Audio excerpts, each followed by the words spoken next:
Hey guys, Prowl 1701 here, and today we're going to be ranking all of Season 20 from worst to best. Seems like a good time to do this,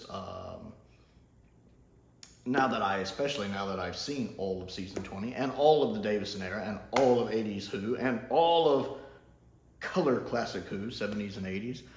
Seemed like a good time to do this video, so we're going to look at all 7 stories. I will be including 5 doctors in this, since it is considered basically part of Season 20. So I'll have all 7 stories here, including 5 doctors, basically from worst to best. And in last place, I have found before I mentioned that I don't really think there's any bad stories in Season 20. Not just flat out bad, not Power of Kroll bad or Kinda bad. Some of them might not be as interesting, but they're all watchable. With that in mind, we're going to start in 7th place with Snake Dance. I had a lot of trouble picking which one would be the bottom between 2 of them. They're really close, and for different reasons. Snake Dance is not the most uninteresting story of Season 20. As a sequel to Kinda, it is a lot better than Kinda. It starts out a little slow. Episode 1 is a really good cliffhanger, though, with Tegan and the crystal ball breaking. And it gets better from there. It does continuously get better throughout the story. I do like Davison in it a lot. Nyssa doesn't really have much to do, which sadly is an all too common trope.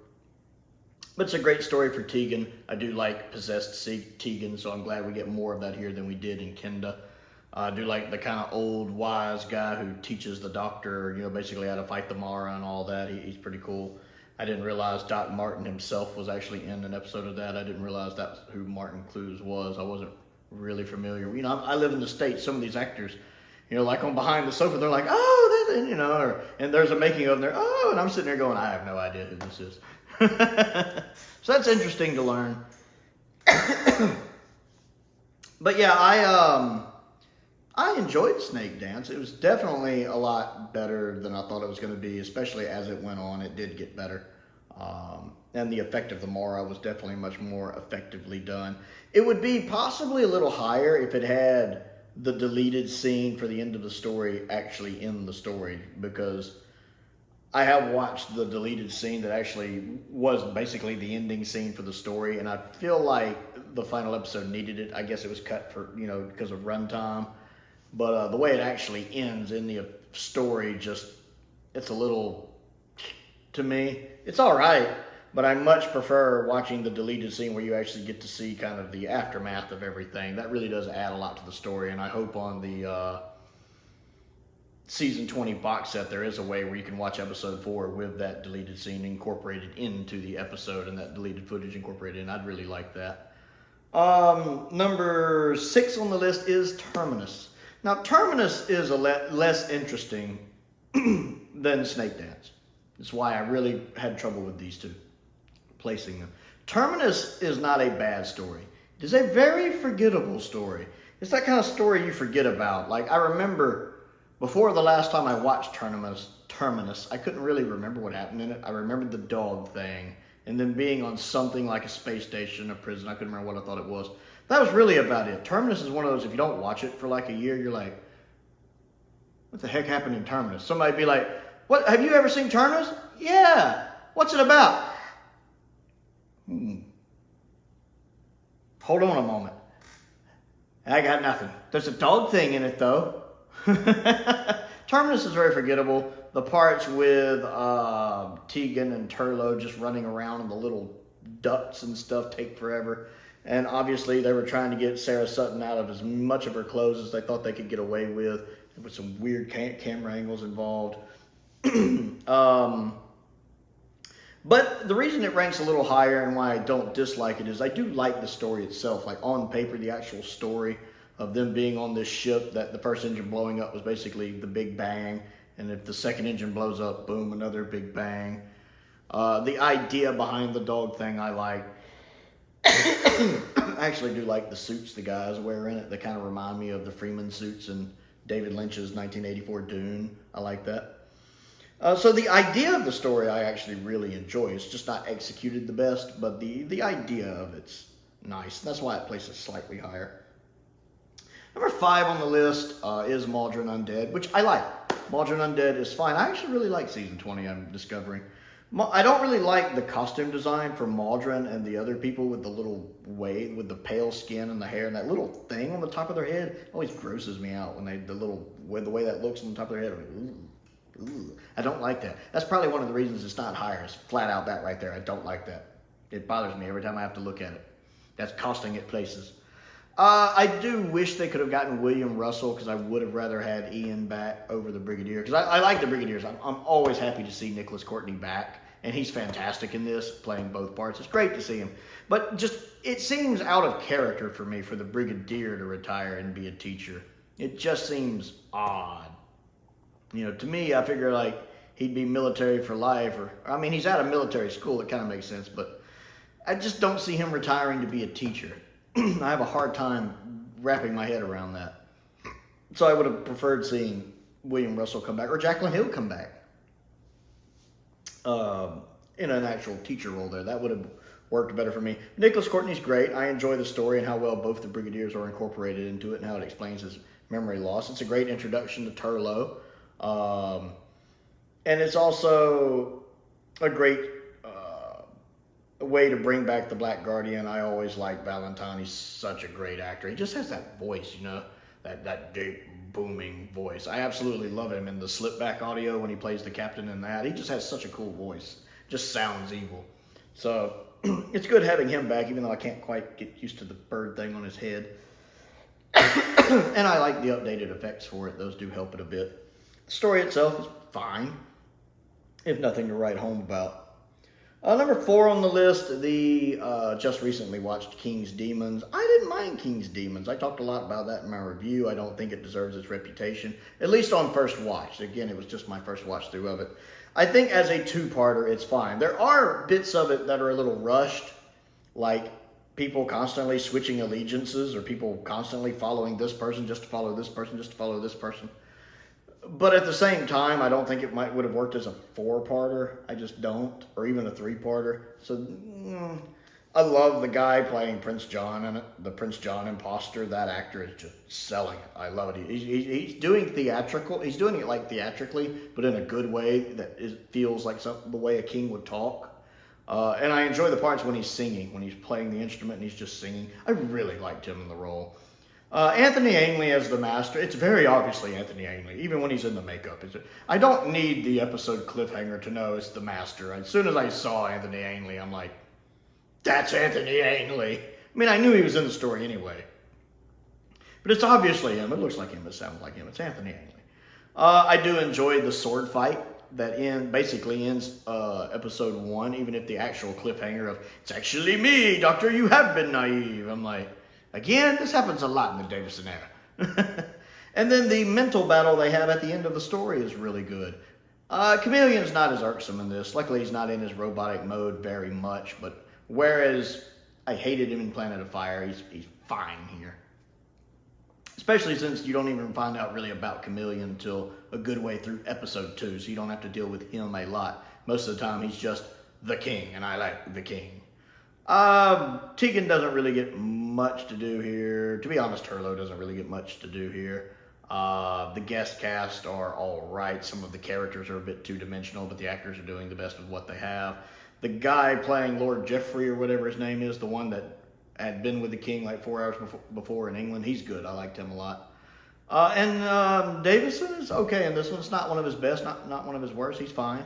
I do enjoy the standoff between him and the master at the end when they're just dialoguing back and forth. That's really well written. So I like the King's Demons. I thought for a 2-parter it was fine. Better than its reputation. Number 3 on the list, also underrated, is Arc of Infinity. Now, I haven't watched Arc of Infinity in a long time. I do actually own it, so I should rewatch it. I think I've just been waiting for that season 20 set for like 3 years, so I haven't gone back and rewatched it. But it does deserve a rewatch. I do really enjoy the updated effects for it. I do think they help it. It's nice to see Nyssa get some stuff to do. She's kind of actiony, because I know originally they wanted to bring Leela back, but Louise didn't want to come back, so I think Nyssa got a lot of Leela's stuff. So she's running around firing guns and stuff. I love watching Nyssa get stuff to do like that. I I think the guy playing Omega in this one is good. He's definitely more toned down than Steven is, but he's fine. Omega's outfit is not as good, I think, as his Three Doctors outfit, but it's fine. Using something so radically different does a good job of hiding that it's Omega for a while. Omega's assistants, the little bird things, look ridiculous. I love having Michael Gough in it. I love me some Michael Gough, so it's great seeing him back in Doctor Who again for this. And Davison's good in it, and I like watching him play dual roles at the end of it. I love the location work in Amsterdam. It's just an underrated story. I really like it, and it definitely needs a rewatch. Number 2 on the list is Enlightenment, the original version or the updated effects special edition. The special edition, I don't really care for the widescreen, and I wish it hadn't been cut to movie length, but I do actually love the updated effects for it, especially some of the dynamic ship shots look really good. But I like both versions of it. It's a good story. Tegan gets a lot to do in that. I really like. Janet has a lot of really good acting in this one. I really enjoy that. Davison is good in this one. I like the guest cast in this one. Like the female pirate captain. Valentine gets a lot to do in this one. The White Guardian comes back. Turlough gets some good character development in it. It's a really good story. I really like Enlightenment. It's just a lot of fun. It's one I always like to go back and rewatch. And number 1 on the list is the Five Doctors. I tend to love multi-doctor stories, and Five Doctors is one of my favorites. It's just a lot of fun. It's also, I know it is the first multi-doctor story I ever saw. And I saw it early. Five Doctors is one of those handful of stories that I saw a lot in the 80s when I was little. It's one of the ones that tended to get rerun on PBS, our public broadcasting station. So I not only saw Five Doctors when I was little, I probably saw it more than any other story when I was little. It's one of the reasons why I caught on to there being different doctors while all still being the same character, and that they could regenerate, that they could meet each other. Very early in my Doctor Who fandom, having an uncle that explained it to me, who also watched the show, was helpful too. But very early on, I had experience with the first Doctor. Even though it was Richard Herndl, I had experience with the first Doctor. I had experience with the second Doctor, the third Doctor, of the fourth Doctor, just because I'd seen a lot of Tom Baker, even though he is briefly in the story.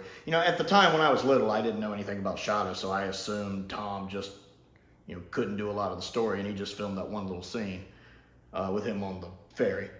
And then, of course, Davison. And so I like it for that. The location work looks really good. I know the film elements survive. It's going to really pop on Blu-ray. I'm looking forward to that box set. Plus, Five Doctors has one thing that none of the other stories this season have: Troughton. And when you have Troughton in your story, you're going to have me going, ooh. It has another thing that no other story this season has: Pertwee. That's another plus. You've got Troughton and Pertwee. I'm interested. And I also really like Richard Herndl as the first Doctor. Again, he was my first Doctor, other than that little clip of Hartnell at the beginning from, his "I Will Come Back" speech. Herndl really was my first Doctor, and I really like Richard Herndl's Doctor. I prefer his Doctor over David Bradley's first Doctor, honestly.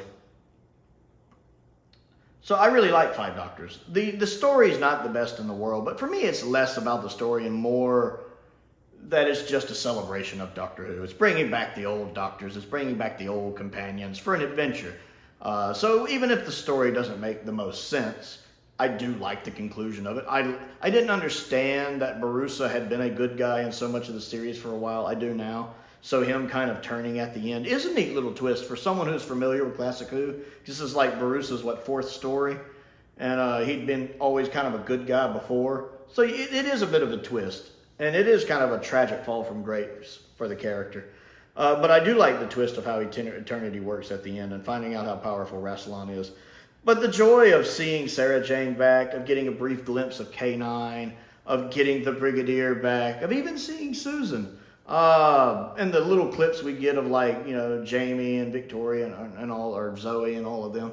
That's a lot of fun. And plus, I always love the second Doctor with the Brigadier. Even more so than the third Doctor with the Brigadier. I love the second Doctor and the Brigadier. And of course, I always love 2 and 3 together. That's always fun. Where's the little fellow? The little fellow's right here. I always love that. I always enjoy them. And of course, I'm always happy to see Sarah back. So it's a lot of fun, just as a celebration of Doctor Who and seeing everybody back and seeing them interact. Everybody looks like they're having a good time. So yeah, 5 Doctors definitely my favorite of season 20, and definitely one of my favorite multi-Doctor stories. So season 20, how would you rank it? Comment down below and let me know. Other things to do, don't forget to click the like button and the subscribe button. That helps me out, and I certainly appreciate it. We are on our way to 1,000 subscribers. I'm almost there. That's my goal for this year, to hit 1,000 subscribers before the end of 2023. So I certainly would appreciate if you haven't subscribed, clicking that button. I also have a Patreon if you would like to support me that way. There's a link to that down in the description below. That does help me keep all the bills paid if you want to check that out. I want to give a shout out to some of my top tier patrons, Stephen Crane, Colin Coney, and Finn Perkins. I do appreciate their support, as I do the support of all of my patrons. I also have a P.O. box if there's anything you would like to send me to look at and review. That's down there as well, as is a link to my Amazon wish list.